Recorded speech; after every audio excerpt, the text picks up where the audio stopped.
truth. What's up, everybody? I hope you're having a good day. Get back to this Epstein stuff and everything like that. Oh, before we do that, I want to bring y'all's attention to, I don't know if you watch it or not, the Chinese Spring Year celebration with the robots, the Kung Fu robots, and the drone show that they put on. If you go back last year and look at the one they put on last year with the demonstrations, which was pretty amazing then, compared to the ones they have put out to this time, it's a big advance in technology and ability. And these robots that they had, guys, was doing kung fu with nunchucks and a pretend sword and stuff like that, and actually mimicking the kung fu moves.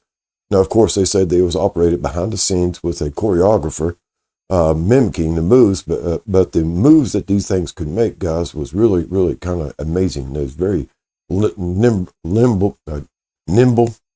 and very articulate in what they was doing and carrying out things pretty quickly. And the other thing that brought my attention was the drone show. It looked almost like a hologram, almost perfectly like a hologram, guys. And in certain settings, you couldn't tell it from the real thing. And it's amazing about this and everything that they was able to do this. And it's all because of this kind of like a hive mind technology that they have, where all these things were operating on the same setup and everything. But the amazing part of it, and they avoided any collisions and contact, guys. They're talking about several thousands of these drones in the air at the same time carrying out their own operation. Same thing with dozens of robots also interacting with each other and around each other and their surroundings. They have something like it's what we call a proximity sensor, but it's also part of the hive mind that tells them exactly where they are at in relation to the other members of their group. And this is collected all together, and also their group is connected to the other groups.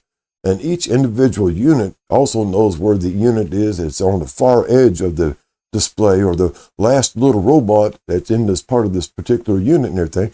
They would know exactly where they are and what they're doing at the same time, and everybody connects together. And guys, that's kind of scary, that each one of these robots can carry out its own autonomous actions while being aware of what the others are doing and adapting itself to what the others are doing, while also still carrying out its parameters, its mission. And we're talking about advancements, guys, and we heard about the drone wars and the robot wars, guys. We're looking at it right now. And one other thing about this is what they're showing us. And we all know that they don't tell us what they have. They just show us what they want us to know.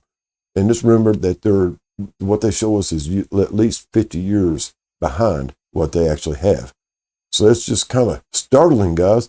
And we're talking about going to war with China, guys, right now. And if they can mass produce these robots with this hive mind knowledge of each other and what each other is doing, it's kind of frightening, guys. To be honest with you, it's a little bit on the scary side of what this can do.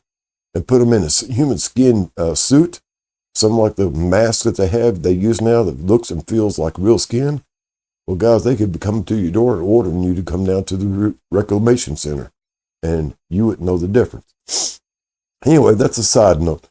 Anyway, back to this Epstein stuff.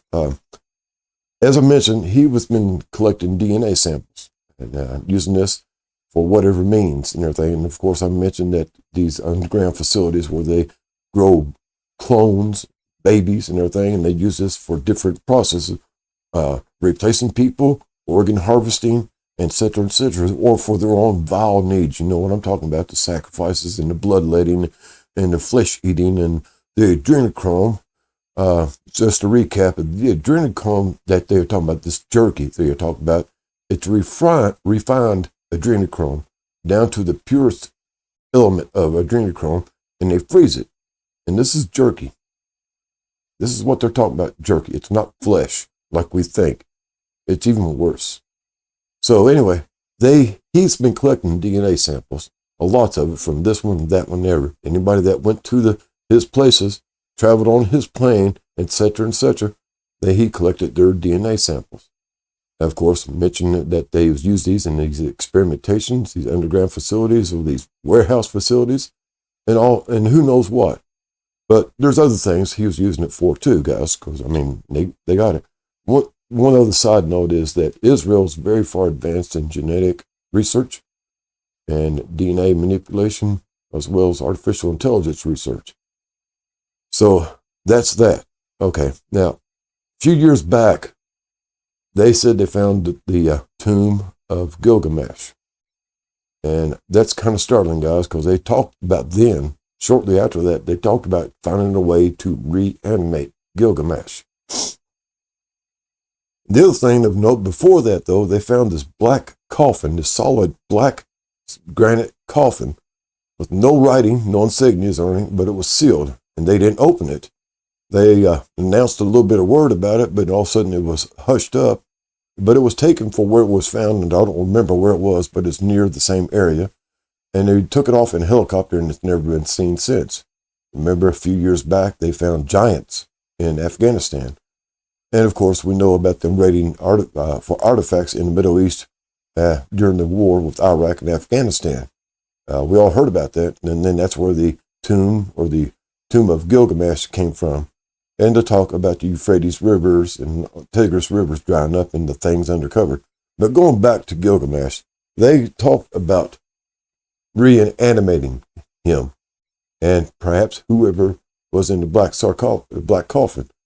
It was rumored that the black coffin, because of the way it was and everything, indicated a high-ranking priestess of some kind or another.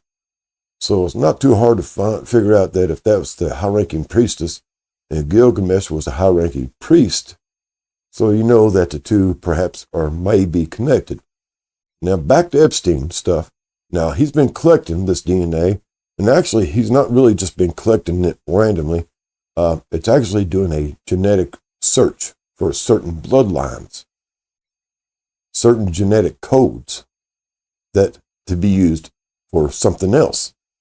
Of course, the genetic codes, the genetic material they collected was used for something else if it wasn't what they was really looking for.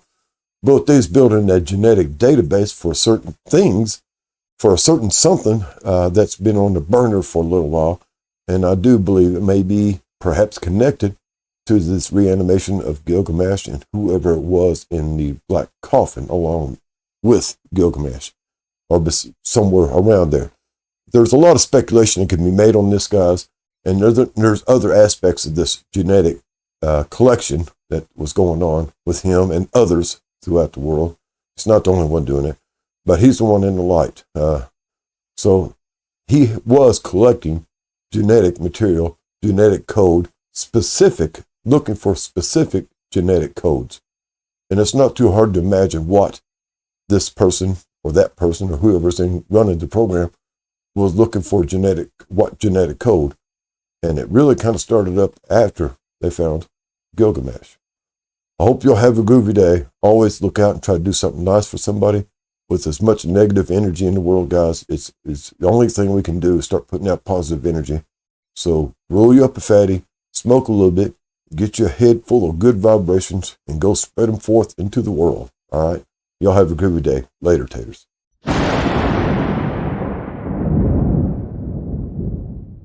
Attention passengers, we've now reached our destination. We hope you enjoyed the flight and have a nice day.